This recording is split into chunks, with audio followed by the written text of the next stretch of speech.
Some people in history are impossible to ignore. Napoleon Bonaparte is one of them. To some people, he was a military genius or a self-made emperor who took over Europe. To others, he was a power-obsessed tyrant who led destruction on an unremarkable scale. His biggest critique, author Schopenhauer, the philosopher of pessimism, a man who saw life itself as a cruel, meaningless struggle. Schopenhauer didn't dislike Napoleon. He loathed him. Why? Because to Schopenhauer, Napoleon wasn't just another historical person. He was the embodiment of something Schopenhauer despised: blind, selfish ambition. The idea that force and willpower alone justifies power. And perhaps, worst of all, Napoleon represented the triumph of ego over reason. Today we're going to talk about Napoleon and why Schopenhauer hated Napoleon. It's also going to tell us about human nature, how human nature works, and the dangers of unchecked ambitions. If you enjoyed this video, be sure to like, subscribe, share this with your friends, and let's get straight into the video.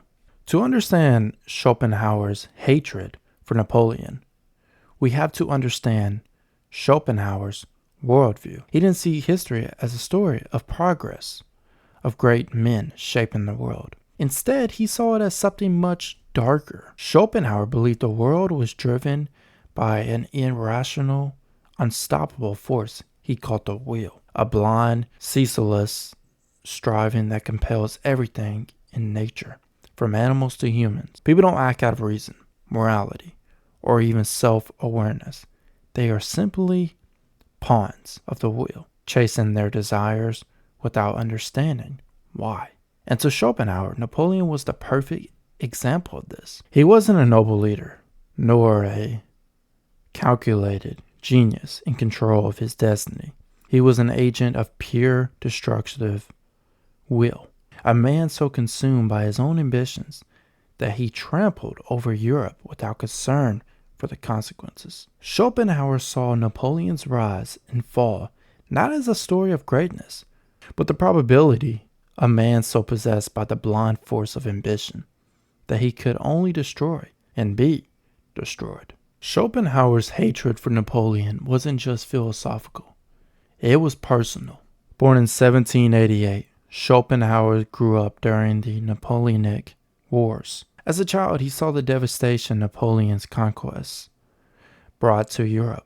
When he was just 5 years old, his family fled their homes after the city was annexed by Prussia, an event directly influenced by the chaos Napoleon unleashed. But the real turning point came in 1806. That year, Napoleon invaded and humiliated Prussia. Schopenhauer's father, who had been a wealthy merchant, lost everything as Napoleon's rule upended the world. 2 years later, his father died, likely by suicide. Schopenhauer never forgave Napoleon for this.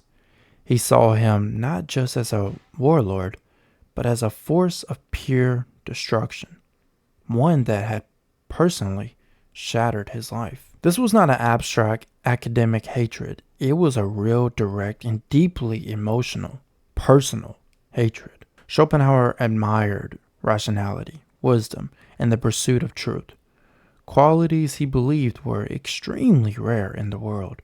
He saw most people as slaves to their desires, acting without real thought, driven by ego, lust, and ambition. To him, escaped the city of blind striving who sees through the illusion of power and success. Napoleon, on the other hand, was the complete opposite of this ideal. He wasn't guided by wisdom or reflection.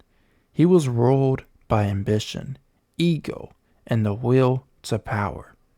He didn't seek truth. He sought conquest. He didn't escape suffering. He created it. To Schopenhauer, Napoleon represented everything that was wrong with humanity.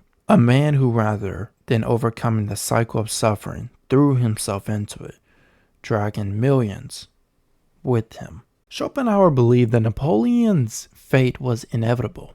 Why? Because his eyes. Men like Napoleon are never satisfied. They are always striving for more, but the will is never fulfilled. No matter how much power Napoleon gained, it was never enough. He conquered France and then wanted Europe. He defeated Australia and then wanted Russia. And when he was at his peak, he still wanted more. But Schopenhauer saw the universe as fundamentally cruel. Those who chase power eventually fall victim to their own ambition, and that's exactly what happened to Napoleon. By 1812, Napoleon had stretched himself too thin. His disastrous invasion of Russia marked the beginning of the end. By 1814, he was exiled.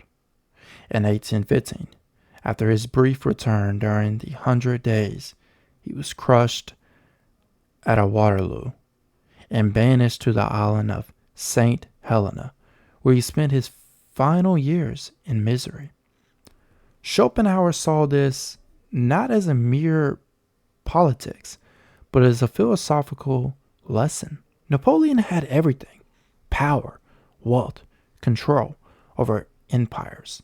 Yet in the end, he died alone, powerless, forgotten on a rock in the middle of the ocean. To Schopenhauer, this was proof of his philosophy.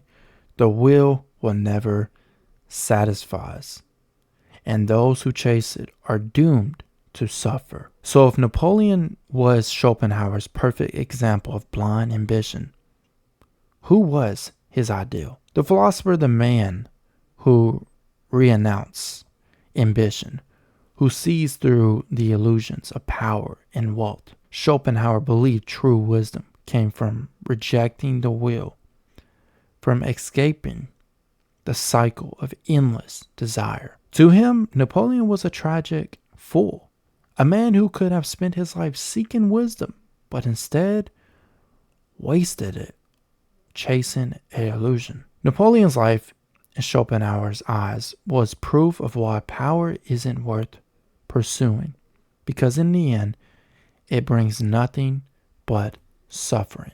Schopenhauer hated Napoleon, not from just what he did, not from just destroying his life, but also for what he represented, the ambition that just never stops, not wanting to seek wisdom, only ambition.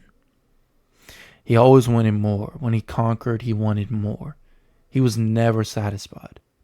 And that's the big message here. Napoleon Bonaparte, in Schopenhauer's eyes, was never satisfied. Never. And even though he had the pursuit of wanting more, he still died alone. He still died alone on a rock in the ocean, in the middle of nowhere. And that's why Schopenhauer says that wisdom is more important than the endless cycle of pursuing ambition, because you will never be satisfied. He believed that Napoleon's downfall was inevitable, not because of bad luck or political mistakes, but because he was chasing something that can never be caught. Power, when pursued for its own sake, leads only to destruction.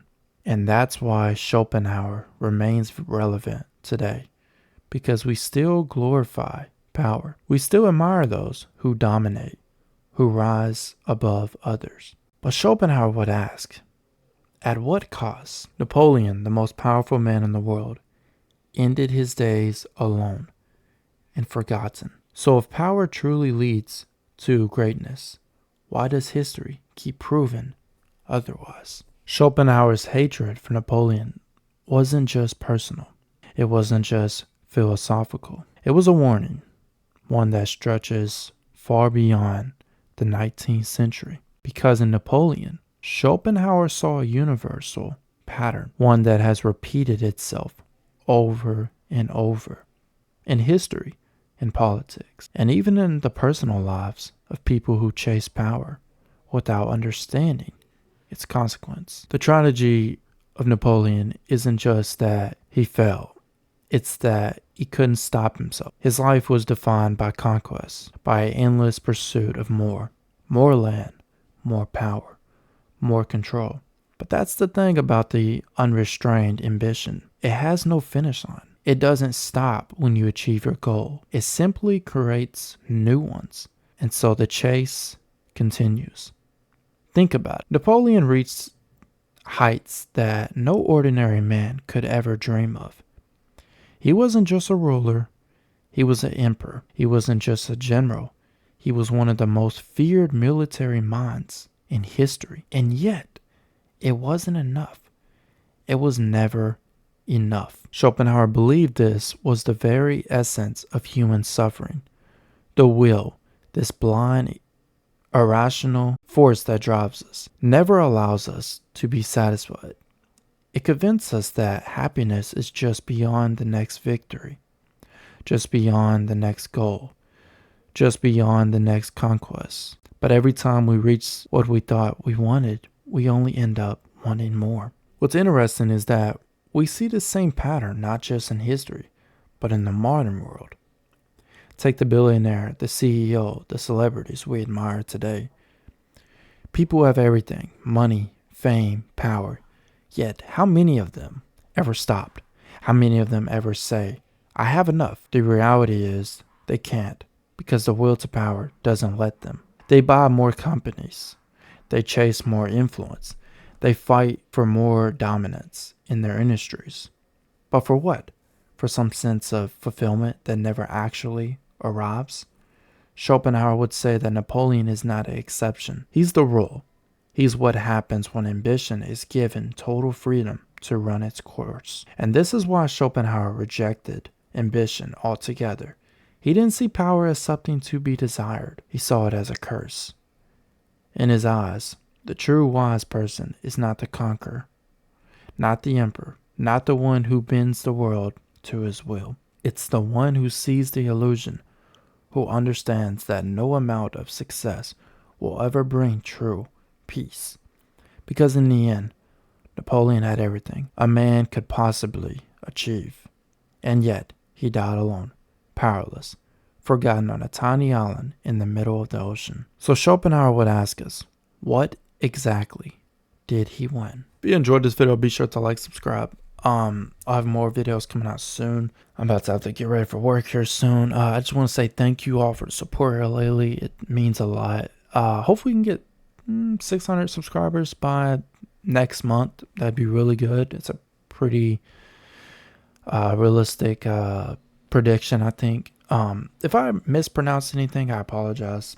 So hope you all have a great day, and if you enjoyed the video, be sure to like, subscribe, and yeah.